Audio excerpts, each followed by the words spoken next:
Hello hi friends, welcome to Jai fashion YouTube channel. நம்ம இன்றைக்கி என்ன ரெசிபி பார்க்க போனால் ரொம்ப டேஸ்டியான எம்மியான உளுந்து வடை எப்படி மொறு மொறுன்னு நம்ம வீட்லேயே ஹோட்டல் ஸ்டைலில் பண்ணலாம். வாங்க வீடியோக்குள்ளே போகலாம்.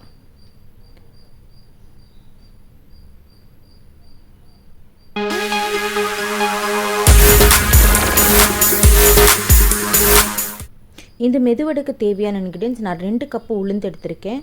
1.5 மணி நேரம் நல்லா வாஷ் பண்ணிவிட்டு ஊற வச்சுக்கோங்க. அதுக்கப்புறம் பச்சை மிளகாய் 4 எடுத்திருக்கேன். ஒரு அரை கைப்பிடி அளவு கறிவேப்பிலை, கொஞ்சம் கொத்தமல்லி, ஒரு துண்டு இஞ்சி.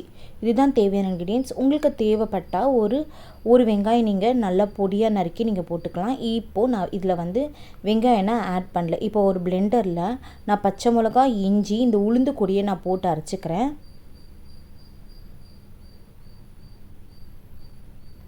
ஒரு துண்டு இஞ்சியும் போட்டுருங்க. அதுக்கப்புறம் தேவையான அளவு உப்பும் இது கூடயே நீங்கள் போட்டுக்கோங்க. உளுந்து வடைக்கு நிறைய தண்ணி விடக்கூடாது. ஒரு அரை டம்ளர் தண்ணி விட்டால் கரெக்டாக இருக்கும்.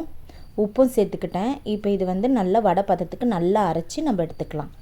பாருங்கள், இப்போ நல்லா அரைச்சி எடுத்துக்கிட்டாச்சு. இது ஒரு பவுலில் நம்ம ட்ரான்ஸ்ஃபர் பண்ணிக்கலாம். இப்படி தான் இருக்கணும் அதோடைய கன்சிஸ்டன்சி.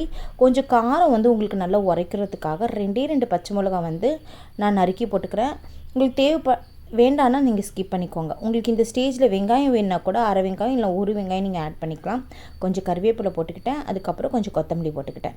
இப்போ இதை நல்லா மிக்ஸ் பண்ணிக்கோங்க. மிக்ஸ் பண்ணிவிட்டு ஒரு 1/2 அன் ஹவர் ஃப்ரிட்ஜில் வச்சு எடுத்திங்கன்னா உங்களுக்கு நல்லா மொறுமாகவும் இருக்கும், நல்லா சாஃப்டாகவும் இருக்கும் இந்த வடை. இப்போ இதெல்லாம் நல்லா மிக்ஸ் பண்ணிவிட்டு ஒரு 1/2 அன் ஹவர் நான் ரெஃப்ரிஜிரேட்டரில் வச்சுட்டு போகிறேன். அப்போ தான் நீங்கள் ஃப்ரிட்ஜில் வைக்கும் போது நல்லா கிறிஸ்பியாக இருக்கும்.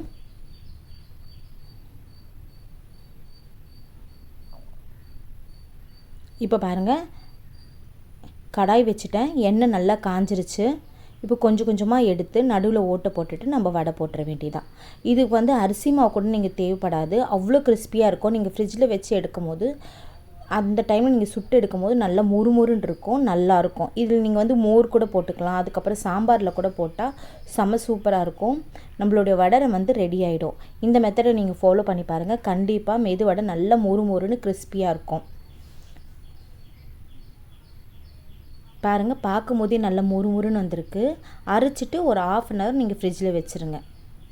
உள்ளேயும் நல்லா ஸ்பஞ்சியாக இருக்கும், மேலேயும் நல்லா முறுமுறுன்னு இருக்கும்.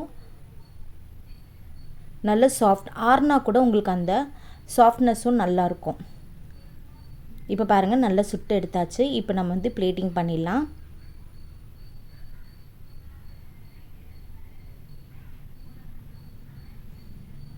இதே மாதிரி எல்லாம் நம்ம ஒரு பேட்சாக போட்டு எடுத்துக்க போகிறோம் வடையை.